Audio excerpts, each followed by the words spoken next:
light my fire. Come on, baby, light my fire.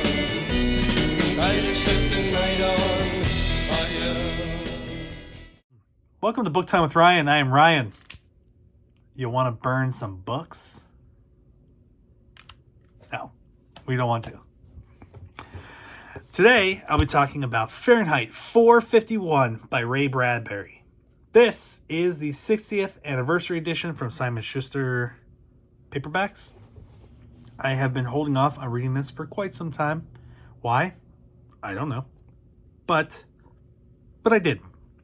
And this has a new introduction from Neil Gaiman. I really didn't know what to expect with this book. I didn't know what the title was about. I think the first experience I had with this title was the Michael Moore movie Fahrenheit, the Fahrenheit 9/11? I don't remember the name. I didn't watch it. I didn't really like Michael Moore. So I didn't really know what it was in reference to or anything. What is Fahrenheit 451? That is the supposed burning point, or is a flashpoint of paper in a book. Do I think that's true?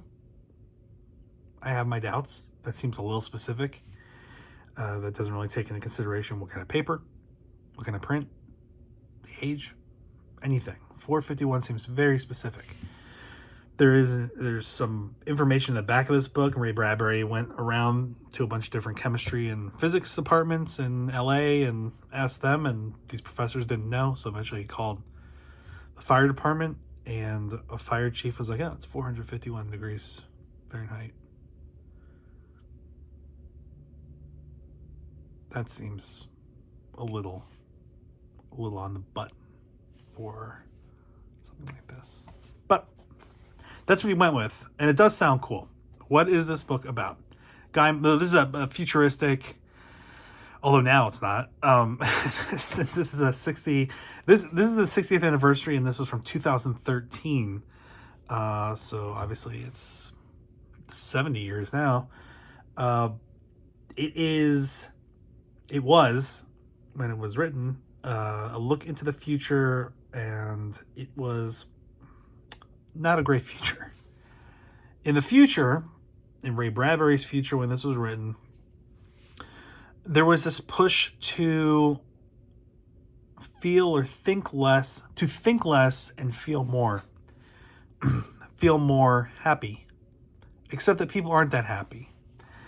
The idea was that if you don't give a person an opportunity to debate with himself, just let him have fun, let him enjoy meaningless TV, that all the problems of society will melt away. And one of the reasons, or one of the ways that they were going to help do that is get rid of books. Get rid of literature, get rid of fiction. And this is that America. It's on the brink of war. It's always suggested. There's bombers flying over. We don't know where they're going. We don't know what they're doing. But there's always this 48-hour war on the horizon. So our main character is Guy Montag. And he is a fireman. And in this reality, firemen don't put out fires. They arrive to start fires, and they will burn books, which they cover in kerosene, and they will burn down houses. They don't really care about burning people. This is a society that really is not afraid of death. And there are some scenes in here.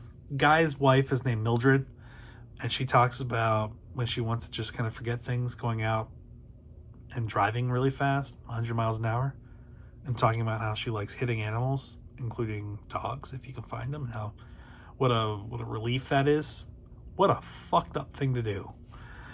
But it's fiction, so she's not doing that. Plus, that would damage your car. But poor dogs and other animals. Guy Montag the book starts with burning books, and Guy Montag runs into Clarice, which is a 17-year-old girl, or maybe she's about to turn 7. No, she's 17. And Clarice looks at the world differently. She questions things and has conversations and is not tapped into watching TV all the time. She enjoys questioning the world and thinking. And this ignites in Guy Montag, pun intended, a desire to know more. But he is kind of wrestling with his feelings because they're new to him.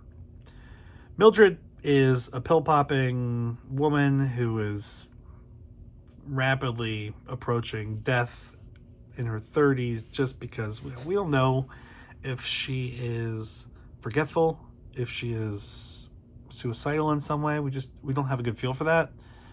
But she's weird, and she eventually turns in her husband to Montag's supervisor. I don't want to give away the ending.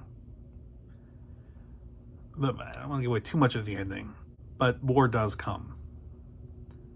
And we find that while books may disappear, there is this kind of roving band of academics who try to remember books, and that will be the way that society carries on its literature, that they'll one day maybe be able to print them again, but until then they'll keep them in their heads.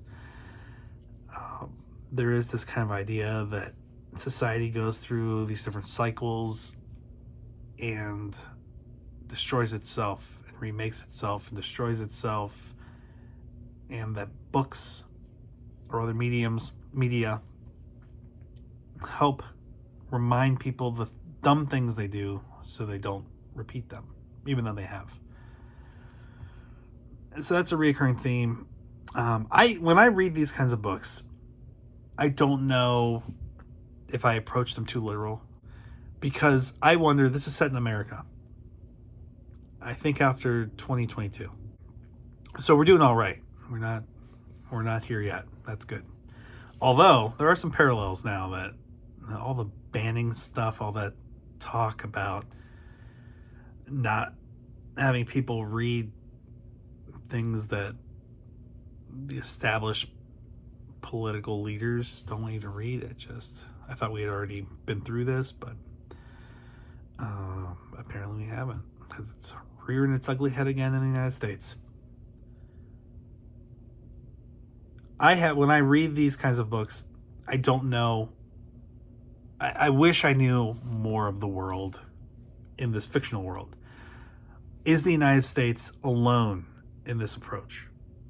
Is the United States just one of every other country that has banned books and is burning books? Or are we kind of like a North Korea, a giant North Korea, and the rest of the world looks at this America as being backward? I don't know. That's kind of what I hope. That people here could just get out and discover that there's more. But we don't know enough for the book to know if everywhere else you would go would be the exact same kind of approach, or what. If they're all in a messed up state, I don't know. So I liked it. I think it's very timely, which is scary since it's 7 years old. There's parallels now. Some indirect parallels, but parallels.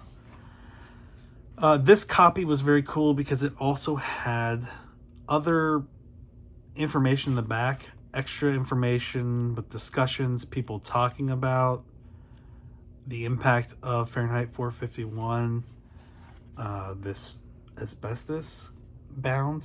Does that mean that it's really in asbestos? I don't know. Is that a color? I don't think it is. So is this really asbestos? I don't know. I'm not sure. I looked it up. No, I didn't look up that information. I looked up this book.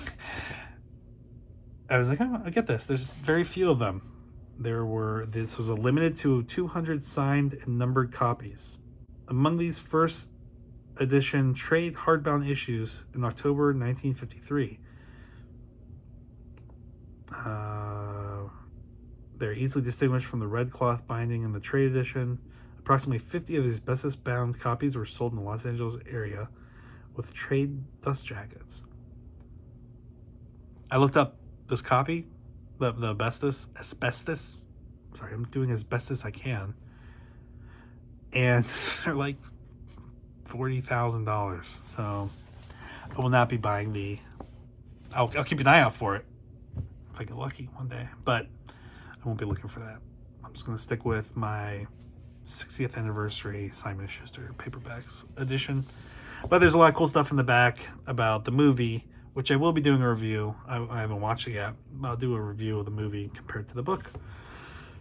And just some of the history, what we've seen since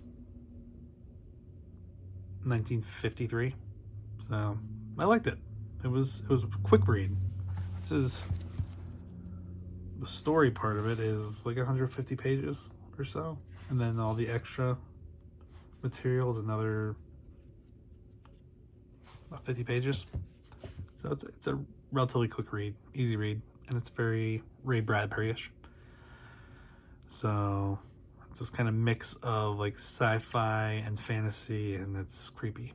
There are some very creepy moments in here. So that's it. I have left out one of the other characters. That's this professor that helps Ray Bradbury. That's not it. Guy Montag understand his feelings, what he's doing, what the world was like before with books.